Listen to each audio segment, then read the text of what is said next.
Vsin, the sports betting network.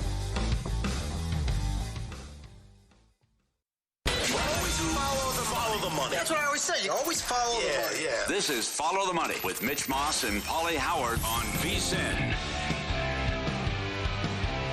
Here we go. Welcome into the program. It is Follow the Money here on Vsin, the sports betting network. Mitch Moss along with Paulie Howard. We're live in downtown Las Vegas from the Circa Resort and Casino. Busy program lined up today. A lot on the Major League Baseball card for tonight. The NBA and the NHL playoffs, of course. Great guests on the program. Updated series prices. And we can spend a minute or two here, Paulie, recapping what we watched last night, because I do have a couple of questions for you on this Timberwolves and Warriors series. After what we watched last night, how does the series change with no Steph Curry? Like, does it play out similarly to what we saw last night where Minnesota is in control? It's going to be a tough time for the Warriors to score in this series without Steph and their leader on the floor. Mm-hmm. And even if they go back to, the city in San Francisco and Curry's in street clothes, do they get back into the series, or is last night going to be a carbon copy over and over? Are we going to get a carbon copy, I guess? Well, I think, again, being from that state and seeing the issues they've had in big games and big series, you can ask Cleveland fans, Toronto fans, the list goes on about it should be easy, and that's what it should look like. And certainly you had a desperate team against a team that already had the split no matter what, but they should have won game 1 too. I would just say stop settling for threes, be aggressive, attack the basket, and you're going to be up 3-1 if and when Curry comes back. The other thing, Draymond's begging for a suspension. And he's a child. His antics are ridiculous. I won't get into what he said after the game, but he is, with his history and what he does, throwing elbows, throwing leg kicks, knees, whatever, and with Gobert out there as well in their history, he's only 2 away now with the flagrants and the technicals. And he loves to get technicals as well. So they're just limited offensively in what they could do. They should be easy to guard if I can just contain Butler. And I have so much offensive firepower. McDaniels was good. I thought we had a chance there with the 35-1 most points. Can we get that from Randall, right? Yeah. If he was great against the Lakers. If I get that from Randall and I get an aggressive ant, and I still think, like Mike Baum said, Finch is great with his interviews and calling people out as well. Barkley was right. I'm not criticizing you. I'm coaching you. Mm-hmm. Play harder, do better, attack. Let's go. Yep. Also, I think this is going to be a big series potentially for Naz Reid, who has played well in 2 games off the bench. So I will say this: it's right there for them. They shouldn't mess around. Don't pull a Houston. You're the better team. They're also with their star player and what he means to that organization. Yep. Going on the road is going to be difficult, but they have no excuses. They got to win these games without Curry. So I'd be very careful. And I tweeted this out last night when it was happening as well. Draymond Green props in this series. I'm not going to touch him, because there is a long history here, and the meltdown was on the way last night. He was doing whatever he could to get kicked out of that game. Rudy Gobert, when he put him in that chokehold a couple years ago, and he got suspended for, 5 games, I think, Draymond? Yeah, then he had the Nurkic thing after, and he had to go to counseling. Yeah. Gobert called him out and basically said he doesn't want to play when Steph's not on the court. Yeah. So Tom Habistro, who used to come on our show quite often, we reached out. He's very busy, can't come on right now. He wrote an unbelievable story, a deep dive on this. He's like, is Gobert onto something here? Let me go back and check. And he wrote a story about Draymond, how he does not like to play when Curry is unavailable and he's in street clothes that night. And he does whatever he can. And the history and the numbers tell you that he has gotten kicked out of games or flagrant fouls, tossed, ejected, whatever. He doesn't want to play in those games when Steph is not there. You saw it last night in the first game without him. And if the Wolves get up early and they're punishing the Warriors again in San Francisco, it's going to get vile. It's going to get nasty. This is why I said this before these 2 teams even met. I'm like, if this is going to be the matchup, watch out, because there's a good chance here that Draymond or somebody's going to get kicked out of a game or maybe suspended for a little while as well, because that's tied into the Timberwolves not giving a rat's ass who you are, and they're not going to back down to anybody. Yeah. They got some tough dudes. Yes, they do. Sure, and DiVincenzo's a pain in the rear too. But I want them to run them out though as well. It would eventually happen later on, but for that to be close in the third quarter, that shouldn't happen either. After they had the big lead. So here a couple don't screw around. Don't pull a Boston Celtics stuff. You have to go to San Francisco now over the weekend, and you need to control that game, and you need to walk out of there with a win. You have to do it. You cannot because again, there is a break in the series between games 5 and 6 of 4 days, because that's when the WNBA team now in San Francisco, they're going to debut. So if you are suddenly in a tight series with Golden State, and Curry can now come back because of the 4-day layoff. Well, that's no good. Mm-hmm.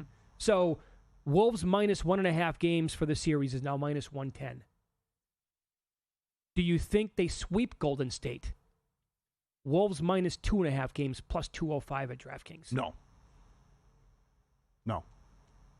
Okay. I would think a Buddy Hield game, a Butler game, Minnesota stinks from the outside. No. I think a Butler game for sure. Yeah. Yep. Will be on the way, but I don't know how much other. Kuminga going to score 18 again? Yeah, true. And he actually got some run too. Kerr put him out there, but it's wild what's happened in the second round here. That just OKC was supposed to take care of Denver, no problem. Right. They're up 14. They're up 9 with 2:30. They blow it. We'll get to the Celtics stuff, which is well documented. What the Cavs did. I mean, it's you're up 20. You can't relax. And these teams relax, and next thing you know, you lose, and now your season's on the line. Are we getting carried away with the Cavaliers-Pacers number tonight? We absolutely are. I touched 5.5 earlier today. It's the same thing in the NHL, too. You are paying our season on the line tax. What's more surprising, what Boston's laying game 3 or the series price? I mean, they're a $1.20 favorite. They're down 0-2, and they're going to the Garden. It's the most expensive ticket in Garden history for a Knicks game. The get-in price is $700. Bobby's got the champagne ready. I mean, it's crazy. Is he going back there? Is he going to go to a game? He sell the tickets. Oh, absolutely. Yeah. Sell the tickets. But it's just lunacy what you're seeing with the tax on this. And, yeah, you're going to have the guys back. It figures to be back, and that's what it's priced at. But who's to say Indiana's not right there with them? And you can't be catching 5 when you're at home. The big thing, the shocking thing has been what's happened in the fourth quarter, what's happened, points in the paint, and what they've done on the boards. Or in this case, what Cleveland's failed to do on the boards. So, Ty Jerome stink bomb in game 2. Oh, brutal. Who do you trust other than Mitchell? Strus was great, but with Mobley and who knows what Garland's situation is, missing all that time, I think that's outrageous. And the more I listen to the interviews, the Boston series price and the Boston game 3 line is outrageous because they don't think they did anything wrong. Missoula walked it all back. I only had a problem with 1 or 2 possessions. Okay. Yeah. That's it. So they think they know what they're doing, and they think this is good basketball. It's horrible basketball. It's low IQ basketball, and you don't jack threes early in the shot clock when you're up 20 in the third quarter. I have a lot to say about Jason Tatum. I don't even know how much of this I can actually say on the air, but I think we've seen this now pan out over the course of his career. The guy is obviously Captain Obvious here, ultra talented player. He's one of the best players in the NBA on the court.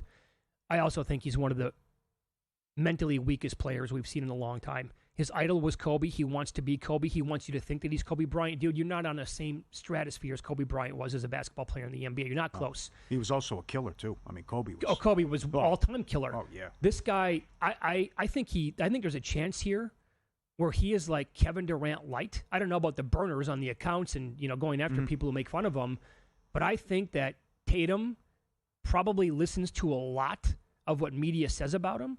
I think he might pay attention to what people are saying on social media to him, and I think it really, really bothers him because he wants to be all-time good and he wants to be like an MVP in the league. I put into this out last year in the playoffs. He was playing such stupid basketball in the Eastern Conference Finals and the NBA Finals, he specifically was trying to steal the MVP awards. That's how he was playing for an entire series, but back-to-back. I'm like, what, dude, you have to cut this out. And I don't know at this time of year if he has it in him or not, because what else do you, and by the way, OG might be in his head right now. So are we starting to see, by the way, going back to the Olympics, and I kind of bought into this as the revenge tour for Tatum to begin the year. Yeah. And while it worked back in October, it's now working now. What did Kerr know over in Paris? Didn't play the guy. Yep. Couldn't play him. Didn't want to go to him. Didn't rely on him. And he sat there on the bench as one of the, best 5 players in the entire league. That's the one positive out of this. People can stop with this. Oh, Tatum is so good. Oh, Jason Tatum. That we can put that to bed now. 23 points last 7 quarters. Tatum and Brown, 2 of 19 in the fourth quarter. 5 of 20 from 3. He's 12 of 42 for and only 9 free throw attempts. What are you doing?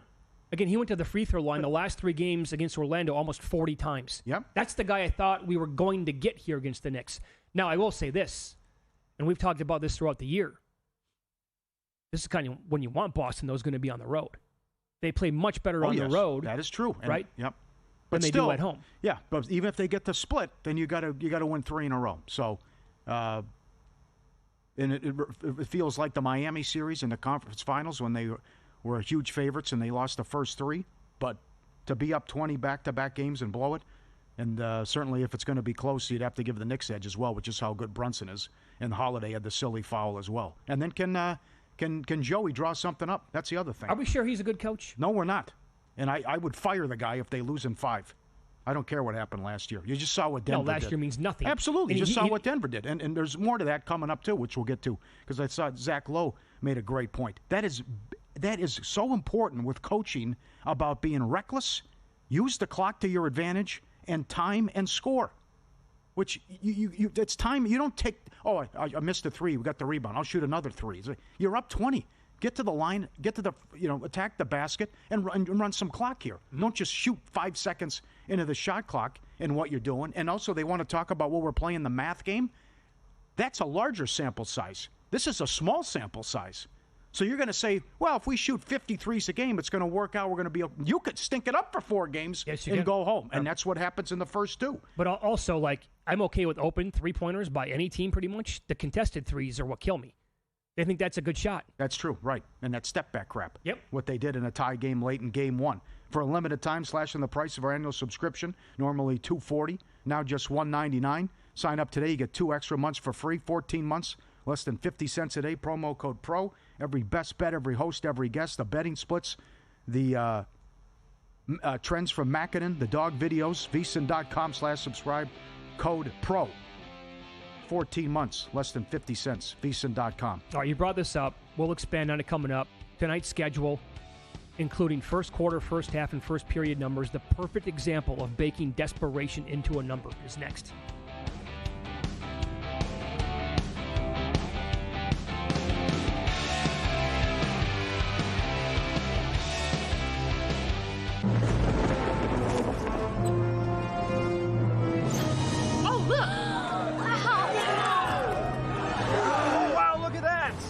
What's the guarantee? Eric? Time to make history. Millions are calling. Look for the Circa Million and Circa Survivor Guarantee on May 22nd, 2025. 2 ways to win. Millions guaranteed. 100% payback. So, Paulie, have you had a chance to read the Vsin Daily yet? Yeah. Came in at 3 a.m. What's Bill doing up that late? Well, rumor has it, it starts off with a 12-hour meditation session. Then he just pours himself over film and live TV, really focusing and taking it all in. Bill's in with the biggest insiders, talking trade secrets, strategies, the whole 9, absorbing the info. And then and only then can the writing process begin.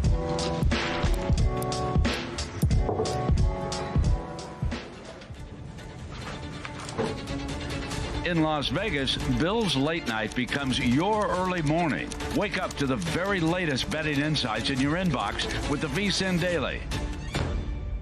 Sign up for free at vsin.com/newsletter. On the next, a numbers game. NBA playoffs in full swing. Carl Sack, a man who moves markets when he puts out plays. He will join us and give us his thoughts and bets in tonight's action. Plus, Wes Reynolds on golf that was. And, of course, the PGA Championship is upon us. Wes gives his preliminary thoughts. Paul Sporer on Major League Baseball as we get to the quarter mark of the regular season. And Matt Grissom on college baseball. It's a numbers game. 10 a.m. Eastern, 7 a.m. Pacific, right here at Vsin, the Sports Betting Network.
This is Follow the Money on Vsin.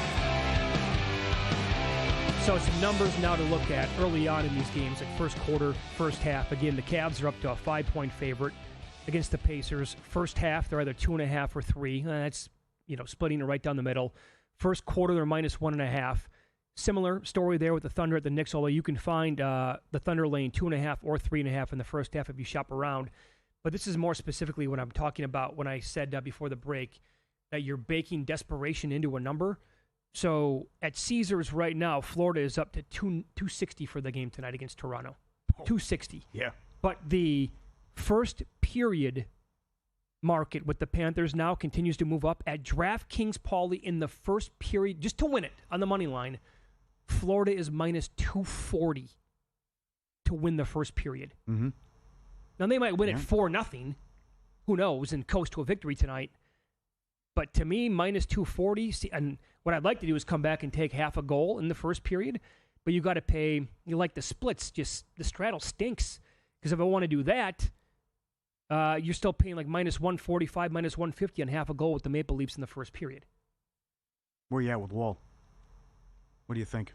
Well, I mean, this could be a high-scoring series. The opposite agree. of Carolina. He impressed me when he out there in Game 2. Yeah, he did. It's been bad Bob though as well. So I know Jonathan Davis likes the Toronto team total over 2.5, which has gone over every playoff game but one. A lot of firepower here, baby power with Marner. Got it done in the last game. Lou Finocchiaro's thinking that they're cooked. Maybe they're running out of gas, which could be with all the playoff games and the back-to-back trips to the Stanley Cup final. And maybe it's Toronto's year. Maybe they're able to exercise the demons and get to the conference finals for the first time since 2002. But I bet them in regulation. I think they get it done. It was a great job by Toronto to hold serve. But I just think Bob has a pretty good game tonight, and it's something like 4-2, something like that, that Florida gets the win. But you might be right, and Lou might be right. And maybe there's no need to panic as well. But this could be a great series, and then the series price isn't that crazy either. That Toronto's only $2, $2.15, I think, behind us here at Circa. So maybe it goes 7 and the home team wins the first 6, much like Winnipeg, St. Louis. It'll be interesting to see what it looks like tonight, though. But the first 2 games were spectacular, and I think it could be a high-scoring game and series. All right, some trends here from our buddy Jonathan Davis in the NHL. So the teams 2-0 yesterday with these two. Yeah. Okay. Yep. The teams who lost the previous game have scored the first period goal in the next game. 29-13 overall. Yep. Teams who lost the previous game have scored the first goal of the next game, 28-14 overall. Teams who lost the previous game scored the first goal of the first period in the next game. That's 23-19. That pays a nice plus price. And home teams are 35-19 overall, but only 3-4 in round 2 so far. And we saw that with the late game last night going to overtime at VGK. That was a big game for them, obviously. And they could not get the job done, and I thought that was kind of a brutal beat.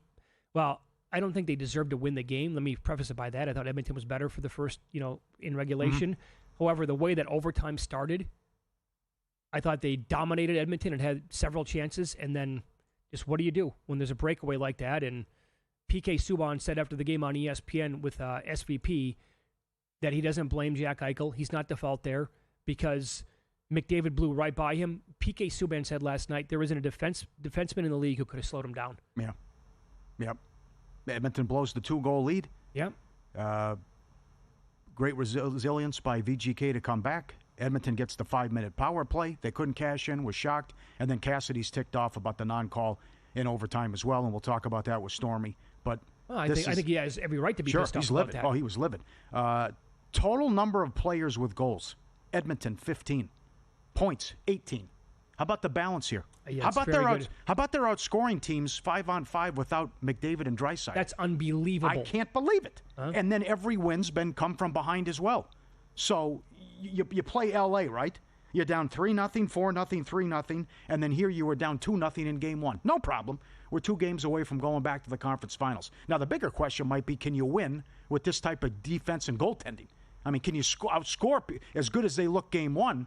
Can you win? And finally, Minnesota lost the game. It was the second longest in history, 42 straight wins in the playoffs when they scored 3+. That goes up in flames. But can you win games consistently 5-4 when we get deeper in these rounds and if you might face a Carolina in the Stanley Cup final or someone like that? Well, they definitely want to take on Winnipeg, right? Oh, God, I'd love to see that. They would be begging to play. They don't want to see Dallas. I mean, between these two teams playing in the other series, they absolutely prefer the Jets. Oh, what they do to Hellebuck, come on.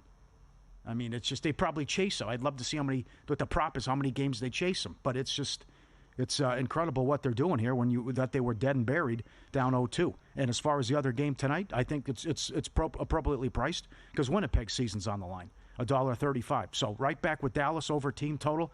2.5, and then what's the juice on that? I think it's $1.50. Luke, I'll look in a second. But everyone's going to be talking on the Rantanen props, and how can you not be? Well, yeah. He is $2 to have a point. He is plus 165 to have a goal. He's plus 110 to have an assist. Back-to-back hat tricks, and we're talking about 4 points, 4 points, and 3 points going back in the last couple games. $1.50 team total, right? So. Oh, he did both. By the way, both hat tricks were pulled off in the same period. Yeah, natural hat tricks, too. Yeah. That's incredible. Never happened. No, ever in history of the sport. Yeah, right. So he's not going to put one past Hellebuck? He's not going to be involved and he's been involved in all their goals. That's the other thing. Right. This is Lemieux territory, what he's doing. So I would think Winnipeg comes out with the big jump after it was a tough turnaround after the miracle win, Game 7, but their season on the line as well. But again, right back to Dallas team total over 2.5. See if Winnipeg can make this a series. You're right. I don't. It'd be okay, but I don't want to see Dallas Edmonton again for the second straight year to go to the Cup. Yeah, I think Cavs a little bit too much right now, but I want to see if it goes back up to 5.5 before I bet the Pacers. And the other game, Thunder and Denver. Yeah. What do we get out of the Nuggets in this game tonight? Too high. I took 6. Too much. Okay. Too much. The bounce back here, humiliated in Game 2, and now you got Gordon and the Nuggets complaining about the officiating, which if you piss and moan, it usually goes your way. Mm-hmm. And you say, hey, Joker fouled out. I mean, they're hacking him. You're missing the calls. They got humiliated in Game 2. And I also love Westbrook props. You can ladder his points. Look at his numbers. Guy had 18 in the last game. Plus, if it's a blowout, he's going to stay in there. Sure. So I don't mind Westbrook props either. Let's not forget what happened to OKC Game 3 when they went to Memphis. Good point. Won the game. They were also down by 30. Yep. So there's an angle there where maybe a team like Denver playing at home, Jokic plays out of his mind. This could be a big Jamal Murray game, too. At home. Could be. In front of that crowd, goes nuts. We will get into the Major League Baseball card today as well several times. I have a couple of bets here. Did you get involved with the Giants at all? Now, they have an elite record against right-handed pitching. I looked at their numbers overall. It's not like they have unbelievable numbers against righties. They just happen to be winning all these games. I did bet San Francisco today, but it's more of a bet against Chris Paddock going from Minnesota, and the Twins are actually playing some decent ball right now. But I laid minus 105 on the Giants earlier. They've won 10 of 11 at home. Yeah. I don't hate that as well, and I don't hate fading him. I like the over in that game.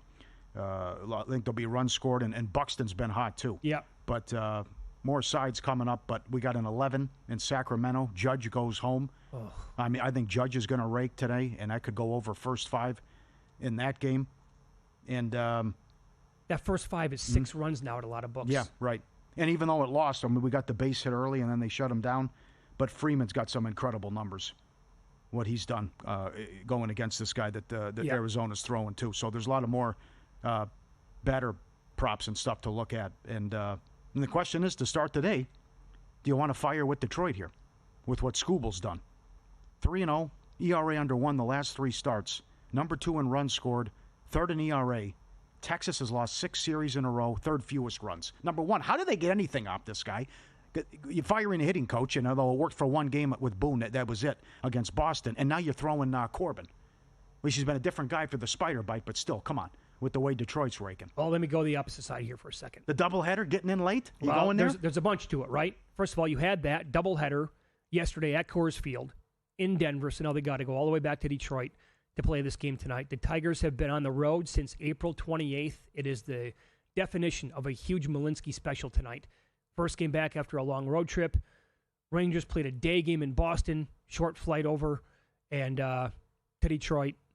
Plus, in his career anyway, if anybody's ever going to get to Scooble, I know only a handful of guys have. Corey Seager, very small sample size, pretty good numbers against him, and I believe Garcia is the other guy too for the Rangers. But I am concerned about that offense, man. The Rangers offense, you have to be at this point. Yep. Maybe the Boone thing eventually will pan out and have like a major impact over the course of this entire regular season, but here's the deal, right? You're going to get a nice number because it is Scooble going in the game if you want to fade that team. Mm-hmm. It's a big return, But then you're putting your life in the hands of Corbin. I know. Which and Baez is hot. Torkelson's hot. It's a dill of a pickle tonight. They got some great numbers, what they're doing offensively. EdgeBoost, the first ever bank account built for bettors, ensuring all gambling transactions are approved. Get paid for what you love doing, which is betting. Card never decline. Don't wait on that wire. Earn cashback rewards. 100% approved for all betting deposits. EdgeBoost.bet, code FTM. Deposit 25. EdgeBoost will match it. EdgeBoost.bet. No usage fees, no minimums, no outrageous fees when you go over your limit. EdgeBoost.bet, code FTM. Scott Agnes joins the program up next. He covers the Pacers and the Fever. Indiana took both games on the road in Cleveland, head back home for Game 3 tonight. And now the point spread has moved more than 2 full points. We'll get his thoughts on that next here on Vsin.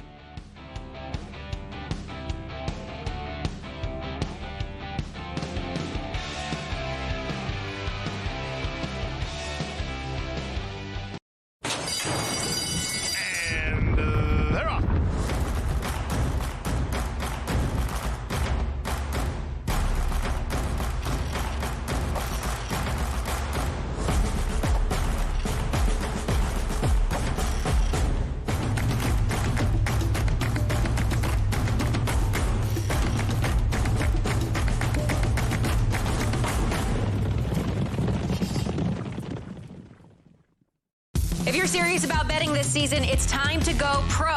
Right now, you can score 14 months of Vsin Pro for just $199. That's 2 extra months on us. We're talking daily best bets, exclusive splits from DraftKings and Circa, full access to the Vsin Watch app, and all of our betting guides, including the Kentucky Derby and the big one, the NFL betting guide. But don't wait, this offer's gone May 31st. Head over to vsin.com/subscribe and use the code PRO, P-R-O, to lock it in and join us on the Sports Betting Network.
This is Vsin, the Sports Betting Network.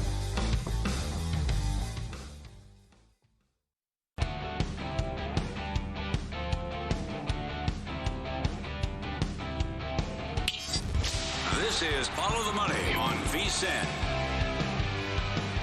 Very critical Game 3 tonight, NBA playoffs. Well, aren't they all? As the Pacers are hosting the Cavaliers. Took the first two on the road. Now they come back home, and they're a 5-point dog. And, well, I'm seeing an update right now from a couple hours ago on these players, Paulie. And Garland is expected to play tonight. Mobley, this is per Shams, Mobley and Hunter are aiming to play on Friday. And to help us dive into this game tonight, Scott Agnes joins the program now, covers the Pacers and the Fever for Fieldhouse Files. Scott, thanks for the time today. Good afternoon. How are you? Yeah, good afternoon. All a buzz here in Indianapolis, from the Fever wrapping up preseason to the Pacers and trying to create a stranglehold on the series tonight in Game 3. Yeah. Now, I know that the NBA, they update their official injury report at the bottom of the hour of every single hour, and all three of those players that I mentioned for the Cavaliers are still questionable. But if you had to bet on it right now, like, are you going to say that maybe all three play, a combination of the three will play tonight? Where are you at with those players for the Cavaliers? Yeah, so all three were visible at shoot-around, but what was interesting about that was in most injury situations, usually you're not so forward and out front about it. Like, normally you're like, you take them off the court so no one sees anything, whether they look great or whether they can't even move on the court. But anyways, I would suspect two of the three would give it a go. The one that concerns me most, it would just be the ankle sprain of Evan Mobley. Like, that's one against a team like the Pacers who want to run and get you up and down the court. You're playing with an athletic, versatile Miles Turner. The ankle sprain would concern me the most. I'm with you on that. I know, Paulie, you were about the Garland thing, right? With the toe injury, that can be super dicey and tough to speculate on, too, because it's basketball, and you're running, you're jumping, you're cutting the whole time. So that probably just comes down to an individual's pain threshold, yeah? Yeah, I would entirely agree with that. And it makes me wonder, though, he's been out a couple of weeks. At first, I almost wondered, was the last series as a precaution to head into this next series, right? Because they were just so dominant against the Miami Heat. But to sit out the first couple games there, it must have really been a painful injury. And I've covered players that have dealt with this before, and honestly, you just need time more than anything. Usually does not require surgery. You just need time off. And so now I think it purely becomes a pain tolerance thing. And I would imagine he'll try to give it a go. But I do wonder, I go back to last series, we saw this with Damian Lillard. Very different injury. But Dame hadn't played in more than a month. He was great in the first half, but then the rest of the series really did not contribute much, was out of shape, and really couldn't find his shot. So I'll be curious, even if he does play, at what level will Garland be able to play with this, windshield wiper speed that the Pacers want to set the tone with? Mm-hmm. All valid points. The other thing, they really struggled defensively in the first couple games at home against Miami, I thought, and especially guarding the three. I'm stunned what happened in the first two games with the Pacers getting to the basket, points in the paint, and what the Pacers did on the boards, especially late in Game 2. What say you? Yeah, those are all areas that the Pacers normally struggle with, is paint points that they give up, defending without fouling, all those sort of things. I thought what was interesting is we've heard Coach of the Year Kenny Atkinson criticize officials like 3 times now, and part of it's like gamesmanship, right? Rick Carlisle did this a little bit in the Eastern Conference Finals against the Knicks last year. I covered Frank Vogel against the Miami Heat before that series. He reminded everyone nobody flops more than the Miami Heat, for example. But in this series, there was like 33 combined free throw attempts in Game 1, and then in Game 2, the Cavaliers had 35, I think, by themselves. But the most alarming thing to me was how this Cleveland Cavaliers team wore down. They were exhausted and had as many turnovers as field goals in that fourth quarter.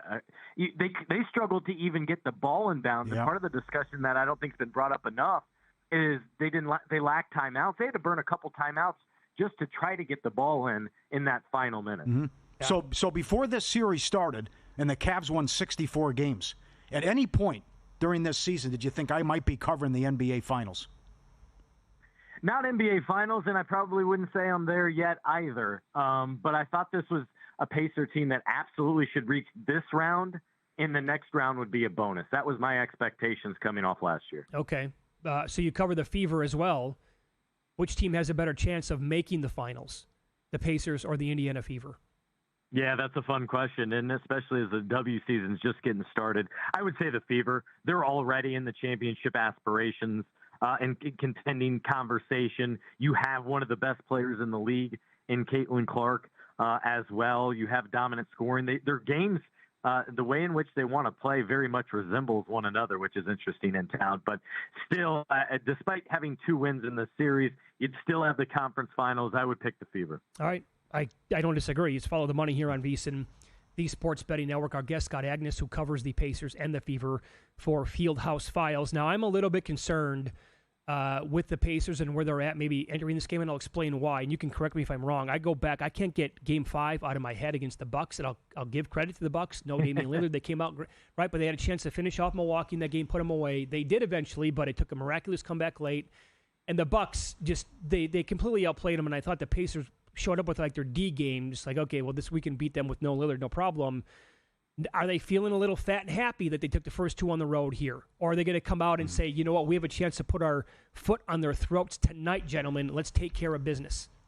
Yeah, I think it's much more the latter, because as much as we can critique Cleveland, I go back to the last game and take a look at a couple of things. First of all, your best player in many accounts, Pascal Siakam, minimal in this series in that game, just 12 points. Tyrese Halliburton, who this team and this offense is designed around and for, just 4 assists. They tried to eliminate Tyrese Halliburton as the primary ball handler. Therefore, Andrew Nembhard put it in his hands a lot more. So I see 12 points for Siakam, just 4 assists for Halliburton. The Pacers trailed by 20 and still won the game.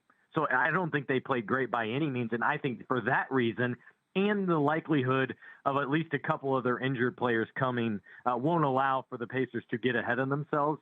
And the other thing in all this is if those players do end up going, I would almost say it's better off for the Pacers, because one of their biggest issues in the last several years is when players are out and the unfamiliarity and falling behind. Where they're best is when playing the best, as they rise to that level. Otherwise, they play down to the competition. So I think they are in good spot. They've been very good on their home floor. They're wearing their special City Edition uniforms that they're 20-4 this season when wearing. Very nice. What do you make of the point spread, by the way? It was 2.5 earlier in the week.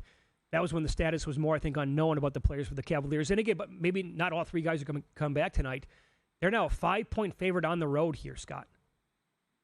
Yeah, to me, that's a direct reflection of the injury report and those players being seen at shoot-around earlier today at the Fieldhouse. I think that's what it is they're trying to line up even money there. We realize how good the Cavaliers have been all season, and I think it's a benefit of the doubt as well. Like, is this team that was so good really going to fall behind 3-0? So that's how I view that. Scott, pleasure talking to you. Thanks so much for the time. Enjoy the game tonight. We appreciate it. All right, thanks, guys. Thanks for having me on. Yep, thanks. follow Well Scott on X. He is at Scott Agnes, Agnes. Is how you spell the last name. And he covers both the Pacers and the Fever for Fieldhouse Files. Well, everything's flipped here, and it's backwards. I hope we get long series, number one. But I think it's going to be Knicks against the Pacers, and the Pacers are going to the NBA Finals. And it's a tough matchup for Cleveland, even with the guys hurt, and see if they can, first things first, can they avoid the sweep. And while we were talking to Scott for about 30 seconds, the Thunder went to 6.5. Did they really? Wow. They shot up a full point. Yeah. They were 5.5 on the screen not that long ago, really. So which others are you going to bank on tonight? I totally disagree with what the public's doing on Ty Jerome. I wouldn't even play the guy. He was so bad in the last game, and he was shook. He had lost his confidence. That's another guy. I mean, it's just that's been the story of the round 2 with what you see. If it's not your night, pass the ball or go to the basket. Stop 1 of 14. Come on. So give me an other than that shows up for the Cavaliers on the road. Is it going to be Merrill? I still know I'm Strus. I was Strus last game. I like Strus's game. Okay. How about for the Pacers? Mitchell's going to be great, but he's right. I don't know what to expect from Garland, and he might run out of gas. Pacers, it's just it's about everyone. They're a balanced attack. They got so many guys that can score, whether it's Mathurin, whether it's Nembhard, what he's doing. The huge Naismith had the huge rebound. I think it was him, or with the putback to cut it to 5. But, we're sitting here and talking. It was also an implosion. Even without 3 of their better players, they're up 20 late in the third quarter, and they're up 7 with 48 seconds. They lose the game. So yeah, Mathurin's gone over his point prop 2 games so far in the series. Again, I think that's 16-3 over last 19 games. Yeah. He had 11 in game 1. He had 19 last time, and here's the key to that: he got to the free throw line off the bench 6 times. He's going to drive like that. He'll hit a 3 or a couple of 3s in the game too. I think you can expect Mathurin to play well at home. Halliburton on a mission with all this overrated stuff as well. He's 7-1 to have the most points tonight. Mm-hmm. So if Mitchell doesn't go off or a blowout, as we've seen plenty of those, and we've seen plenty of big tickets cash. You going to be okay if the Knicks make the NBA Finals in terms of the overall coverage? I get it. The fans, they're starving. I'm okay with it. I'm rooting yes. for them. Yes. What I'm not going to be okay with is going to be the fanboy media people and their reaction. That's going to be insufferable. Yeah. Do your job. I don't want to know how big of a fan you are of the Knicks. Do your job. Up next, win some, lose some. The second longest streak of all time is now dead, and we'll give you some incredible numbers to make note of when this guy is golfing in future PGA Tour events.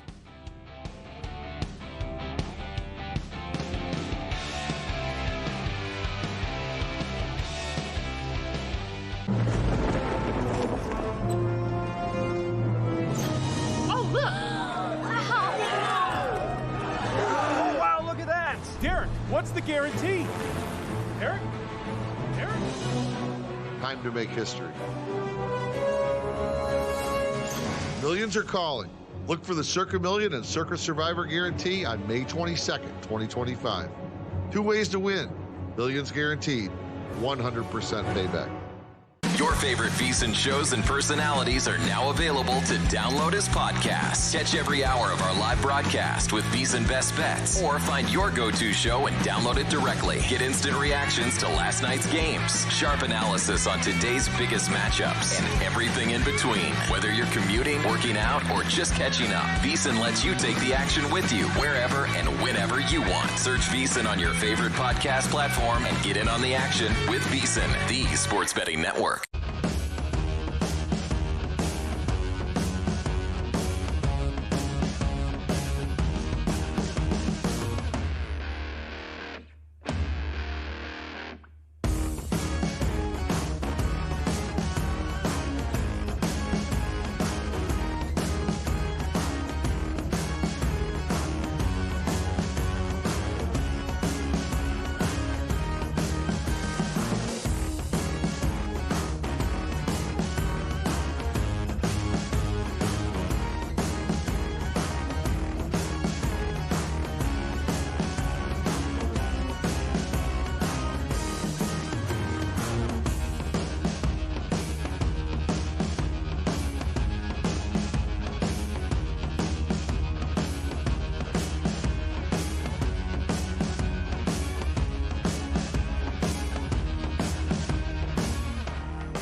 last night? Wow, winning. Or was it a rough one? Well, they can't all be winners, can they? Loser! You're a loser! Paulie Howard recaps the night in sports betting in Win Some, Lose Some. Awesome game last night, Washington and Carolina. This could be an epic series. 5.5 again? No way. This whole series should be 2-1. Things will change probably game 3 in Carolina. Can Thompson steal a game or two? Yes. Can Thompson steal a series? Maybe. Well, could you not make the case that he stole the game last night? Mm-hmm. Jeff Davis with a good point, too, here at Circa. Don't bet Washington to win the Cup. Bet Thompson, Conn Smythe, because he's going to have to stand on his head to do it. And the power play goal, the breakaway, McMichael first goal, 20-1. Carlson plus 750. Wilson with the empty net plus 310. Like nothing happened in the first period of that game last night. I think that's what the whole series could look like. Olofsson first goal, 15-1. Edmonton 6 straight comeback wins. It's a record. Most runs, Tigers plus 450. Highest scoring game, dead heat, Phillies Rays 9-1. Angels Jays 7-1. Braves 160 up to $2. McDaniel's first basket and first 3 9-1. Subscribe, be part of the team. Vsin.com. Our radio and podcast friends. You always want to see these tweets and videos. At Paulie Does Vegas on Instagram. Send them in like Kevin. This is Kevin. This is a golden pit bull mix. I've never seen it before. Good-looking fella, but that's wild. I would say much more golden than pit, but I'm starting to see a little bit of the pit in the face, I guess, and probably the paws. Right. But okay. And by the way, look at the coat on the left compared to the coat on the right. Is it the lighting, or is it just like so much darker on the right? Mm-hmm. Could be the lighting. Good-looking pup, but Yeah, sure. that's a new one. Absolutely. This is a new one as well. We got the dogs fighting here. Coming in on the couch. He's biting the guy's foot. He's biting he's got the leg. It's WrestleMania.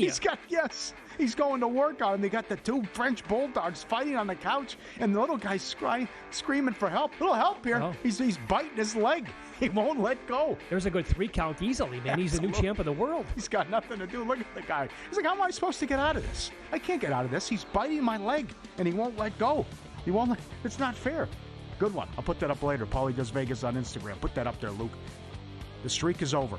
The Golden Knights had won 42 in a row in the playoffs when scoring 3+ goals. Edmonton gets it done in overtime. Second longest streak, Montreal in the 50s. Hurricanes 130 up to 175. It was very popular. Very popular. But Washington was great. I'll put this under lose some as well. Rest in peace. We lost him too soon. Tony Gwynn would have been 65 today. You can baffle your friends with this one. Tony Gwynn career against John Smoltz, Greg Maddux, and Pedro Martinez hit 400. He struck out once. In 200-plus plate appearances. What's more astonishing? The one strikeout, or he hit 400 combined against those 3 guys? Such a tough... I'll lean the one strikeout, but he didn't strike out much at all against anybody. Come on. Just both those numbers blow my mind. Oh, ridiculous. One strikeout. Lose some? Well, I know Goodell wants to do like 16 international games. And the schedule comes out Wednesday. The Chargers will play Friday in Brazil. The Colts play in Berlin. Miami plays in Madrid. Pittsburgh, Jacksonville, Cleveland, the Jets, some of the London teams. Sending some of the trash over there again. London. Yeah. Well, there's some good teams in there, though, too. So. Yeah, well, it depends what Pittsburgh does at quarterback. Okay. And bad beats. We got lucky with the Phillies. Oh, boy. The Rays led 5-1 in the 7th and 5-4 in the 9th. And they blow it in extra innings. Incredible. Horrific beat. Circa Summer. Go all in. Ultimate getaway package, just $400. 2-night stay. $100 dining credit. $100 beverage credit. And your own day bed at Stadium Swim. Where the party never stops. Ask for Taryn. She's a party. Limited time offers valid between May 26th and September 4th. Lock it in now. All-in summer package. CircaLasVegas.com. I was out of pocket yesterday. How much did you guys talk about the new Pope? A little bit. Might get a couple jokes and one-liners, yeah. But he's a White Sox fan, Chicago guy.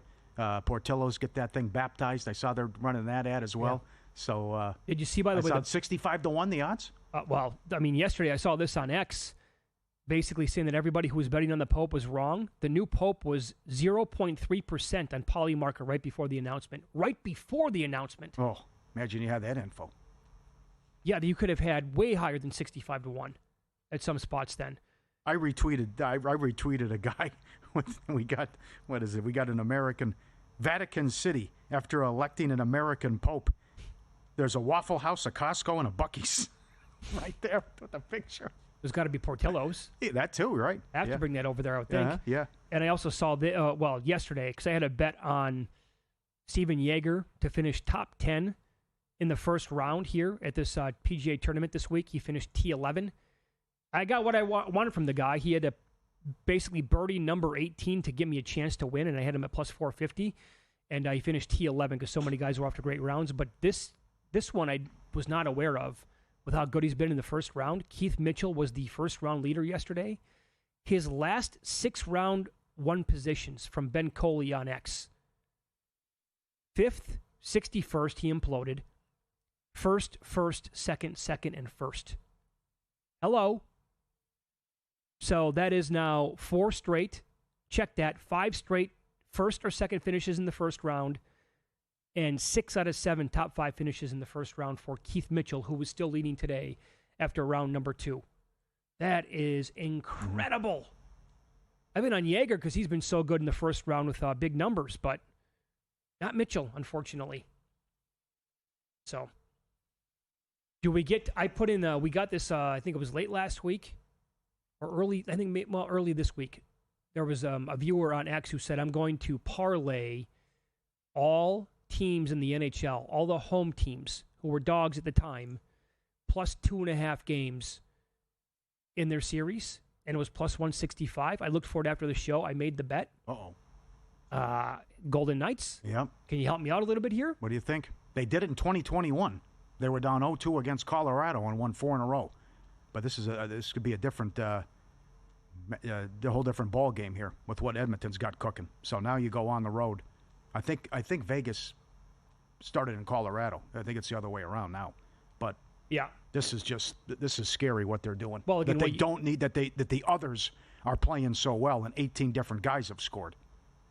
And the fact that they're outscoring the opposing team 5-on-5 without McDavid and Draisaitl on the ice. Mm-hmm. That's huge, man. And we'll see what Winnipeg's made of tonight too, with their season on the line. We'll have a lot of fun when the series goes back to Dallas, though. But there's so many different ways you can attack it with the Rantanen props. 80-1 last game hat trick and assist, goal and 3 assists, goal and 2 assists. So you can ladder Rantanen, and again I was betting his shots on goal over 2.5 when it was plus money. I haven't even looked yet tonight because I just assumed that the number is long gone now because of what happened last game.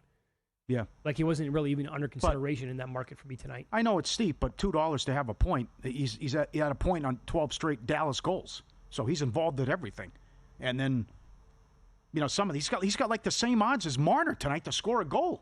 I mean, it's this guy's been Lemieux here. What he's doing, going truly. back. So that's kind of like more likely to happen tonight. Rantanen scores a goal, or Judge goes deep in Sacramento.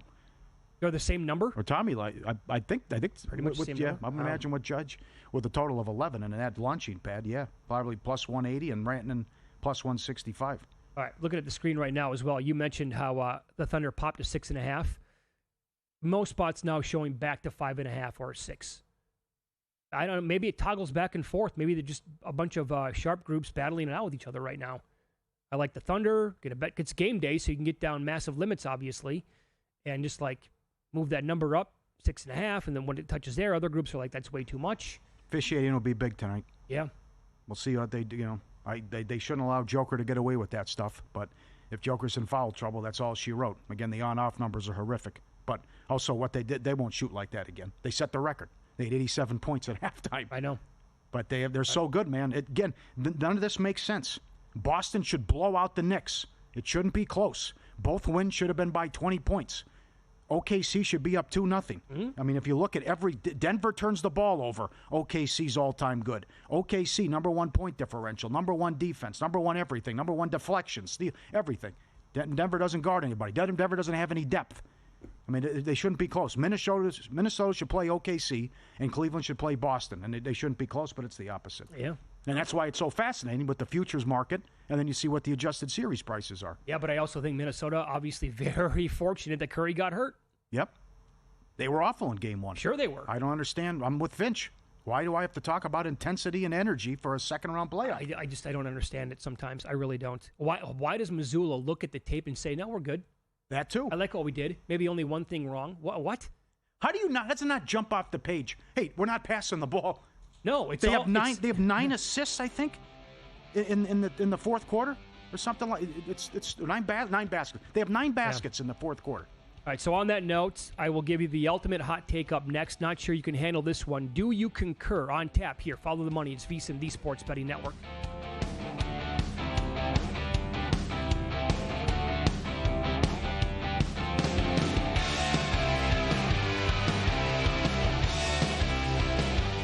And we're out. Okay, give me 1 sec. I need to load funds into my gaming apps. Stormy.